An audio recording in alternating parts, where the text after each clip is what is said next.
Абай Құнанбаев. Үшінші қара сөзі.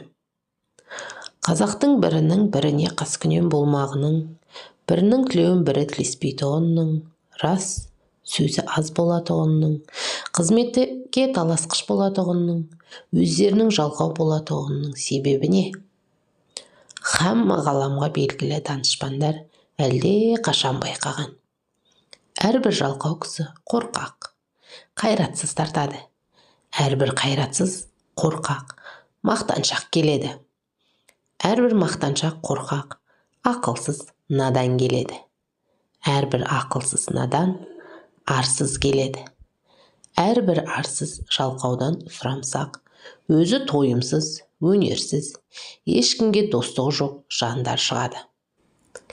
Мұның бәрі төрт аяқты малды көбейтеміннен басқа ойының жоқтығынан, өзге егін, сауда, өнер, ғылым, солар секілді нәрселерге салынса, бұлай болмас еді. Әрбір мал іздеген малым көп болса, өзімдікі де, балаларым да малды болса екен дейді. Ол мал көбейсе, малшыларға бақтырмақ. Өздері етке, қымызға тойып, сұлуды жайлап, жүйрікті байлап отырмақ. Қыстауы тарлық қылса, арызы жеткендік, сыйы өткендік. Байлық қызметінен біреудің қыстауын сатып алмақ, ептеп алмақ, тартып алмақ. Ол қыстауынан айырылған және біреуге тиіспек. Я болмаса орынсыздығынан елден кетпек. Әр қазақтың ойы осы. Осылар біріне бірі достық ойлай ала ма? Кедей көп болса, ақысы кем болар еді. Малдан айырылғандар көбейсе, қыстауы босар еді деп, мен ананы кедей болса екен деп, ол мені кедей болса екен деп, әуелде ішімізбен қас сағындық.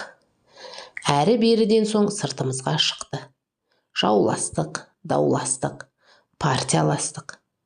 Осыдан қастарға сөзім өтімді болсын, және де ептеп мал жиюға күшім жетімді болсын деп, қызметке, болыстық, билікке таластық.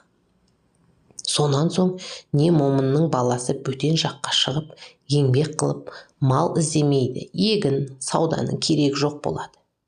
Өз басын өзі осындай таласпенен кісі көбейтеміз деп, партия жиғандардың бүгін біреуіне, ертең біреуіне кезекпен сатады да жүреді. Ұрылар тыйылмайды. Ел тыныш болса, оның ұрлығын ешкім сүймес еді.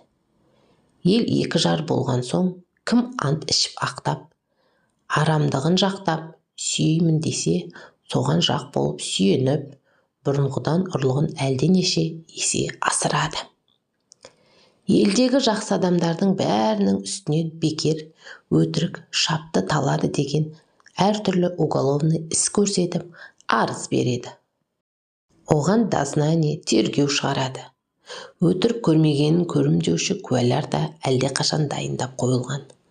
Бағанағы жақсы адам сайлауға жарамасы үшін, ол адам басын құтқармақ үшін жамандарға жалынса, оның да адамдығының кеткені. Егер жалынбаса, тергеулі, сотты адам болып, ешбір қызметке жарамай, басы қатерге түсіп өткені. Ол болыс болғандар өзі қулық, арамдықпенен болыстыққа жеткен соң, момынды қадірлемейді. Өзінде арам, қулары қадірлейді. Өзіме дос болып, жәрдемі тиеді деп, егер қас болса бір түрлі өзіме де залал жасауға қолынан келеді деп. Осы күнде қазақ ішінде ісі білмес, кісі білер деген мақал шықты. Оның мәнісі, ісіңнің түзулігінен жетпессің, кісіңнің амалшы, айлалығынан жетерсің деген сөз.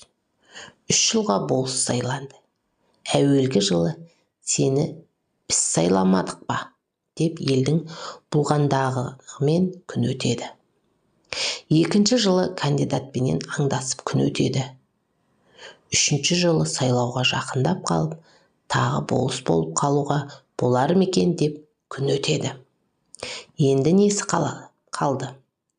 Осы қазақ халқының осындай бұзақшылыққа, тартып жылдан жылға төмендеп бара жатқанын көрген соң менің ойыма келеді. Халықтың болыстыққа сайлаймын деген кісісі пәлен кәдірлі орысша образование алған кісі болсын. Егерде орталарында ондай кісі жоқ болса, яки бар болса да сайламаса, уездный начальник пенен военный губернатордың назначениесімен болса десе. Бұл халыққа бек пайдалы болар еді. Оның себебі әуелі қызмет құмар қазақ балаларына образование беруге ол да пайдалы іс. Екінші, назначениесімен болған болыстар халыққа міндетті болмас еді. Ұлықтарға міндетті болар еді.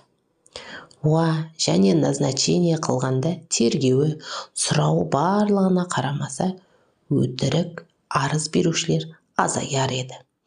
Бәлки жоғалар еді. Және әрбір болыс елде старшина басы бір сайлағандық. Бұл халыққа көп залал болғандығы көрініп, сыналып білінді. Бұл билік деген біздің қазақ ішінде әрбір сайланған кісінің қолынан келмейді. Бұған бұрынғы Қасым ханның қасқа жолын, Есім ханның ескі жолын, Әз Тәуке ханның Күлтөбенің басындағы күнде кеңес болғанда, жеті жарғысын білмек керек. Ол ескі сөздердің қайсысы заман өзгергендікпенен ескіріп, бұл жаңа заманға келіспей тұғын болса, оның орнына татымды, толық билік шығарып, төлеу саларға жарарлық кісі болса керек еді.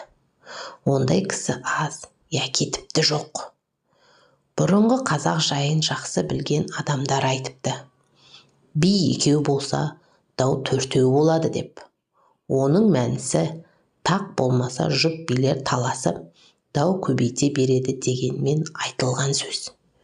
Өйтіп би көбейткенше, әрбір болыс елден толымды, білімді, үш-ақ кісі билікке жыл кесілмей сайланса, олар түссе, жаманшылығы әшкере білгендікпенен түссе, әйтпесе түспесе. Ол билерге даугер адамдар қалмай, екеуі екі кісіні билікке таңдап алып, үстіне біреуді посредникке сайлап алып, біте берсе. Егер оған да ынтымақтаса алмаса, бағанағы үш бидің біреуін алып, яки жеребемен сайлап алып жүгінсе, сонда да дау ұзамай бітім болар еді.